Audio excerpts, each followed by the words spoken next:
नमस्कार दोस्तों, स्वागत है आपका ज्ञानी ट्रूथ चैनल पर। आज हम बात करने जा रहे हैं उस ज्ञान की जो न केवल जीवन को बदल देता है बल्कि जीवन का असली उद्देश्य भी स्पष्ट कर देता है।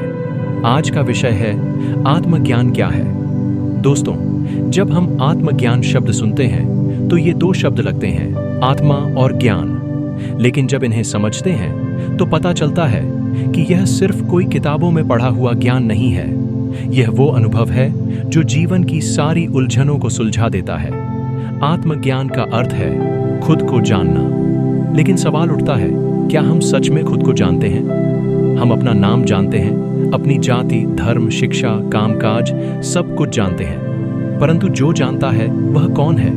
जो देखता है, जो सोचता है, जो अनुभव करता है, वह कौन है? यही प्रश्न आत्मज्ञान की ओर पहला कदम है। हम बचपन से सुनते आए हैं कि आत्मा अमर है, शरीर नश्वर है, एक दिन मिट जाना है। लेकिन आत्मा, वह तो न कभी जन्म लेती है न मरती है। तो फिर हम कौन हैं, शरीर या आत्मा? जब हम गहराई से सोचते हैं तो महसूस होता है कि हम केवल यह शरीर नहीं है। शरीर एक वस्त्र की तरह है जिसे आत्मा ने धारण किया है। और आत्मज्ञान वही है जब आत्मा को अपने असली स्वरूप की पहचान हो जाती है।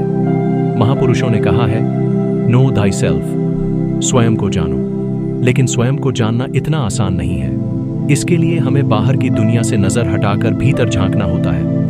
जब हम ध्यान करते हैं, जब हम मौन में उतरते हैं, जब हम खुद से सवाल करते हैं, तब आत्मज्ञान का रास्ता खुलता है। आत्मज्ञान कोई धर्म विशेष की संपत्ति नहीं है। यह हर व्यक्ति के भीतर जन्मसिद्ध अधिकार है। इसे न कोई छीन सकता है न कोई दे सकता है। यह तो भीतर से ही प्रकट होता है। जैसे अंधेरे में दीपक जलता है और सारा कमरा रोशन हो जाता है, वैसे ही आत्मज्ञान का दीपक जब जलता है तो जीवन में स्पष्टता, शांति और प्रेम की रोशनी फैल जाती है। लेकिन यह सब कैसे होगा? क्या कोई गुरु चाहिए? क्या कोई साधना चाहिए?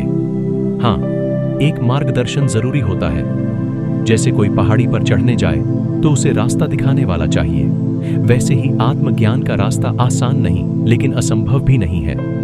इसके लिए हमें अपने विचारों को शांत करना होता है। जितना मन शांत होगा उतनी ही आत्मा की आवाज सुनाई देगी। आधुनिक जीवन में हम इतने उलझ चुके हैं कि खुद से संवाद करना ही भूल गए हैं। मोबाइल, सोशल मीडिया, काम, दौड़ सब कुछ है, पर अपने आप से समय नहीं है।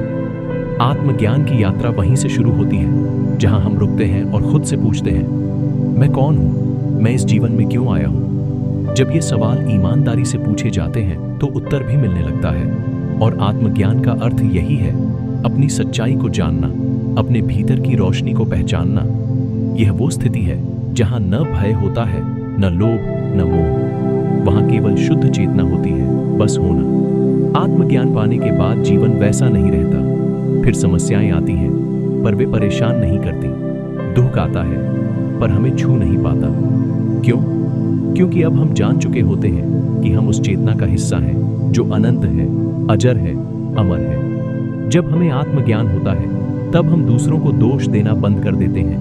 हम जान जाते हैं कि जो कुछ भी बाहर हो रहा है वह हमारे भीतर की ही परछाई है। हम दूसरों से अपेक्षा करना छोड़ देते हैं और भीतर से पूर्ण महसूस करने लगते हैं। यही है सच्चा आत्मज्ञान, पूर्णता का अनुभव, शांति की अनुभूति और हर जीव में परमात्मा को देखना। बड़े बड़े आशी, मुनि, योगी, संत सभी ने आत्मज्ञान को ही सर्वोच्च लक्ष्य बताया है। चाहे वह बुद्ध हो, महावीर हो या कबीर, सबने एक ही बात कही है, जब तक तू खुद को नहीं जानेगा तब तक कुछ भी नहीं जान सकेगा। अब सवाल उठता है, क्या आत्मज्ञान केवल गुफाओं में रहने वाले साधुओं का विषय है? नहीं दोस्तों, आत्मज्ञान हर व्यक्ति के लिए है।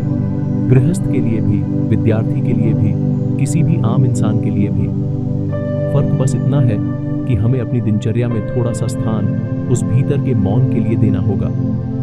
हर दिन अगर हम कुछ मिनट भी मौन में बैठें, गहरी सांस लें और मन से कहें, मैं कौन हूं, तो धीरे धीरे एक दरवाजा खुलेगा। आत्मज्ञान कोई अचानक घटने वाली चीज नहीं है।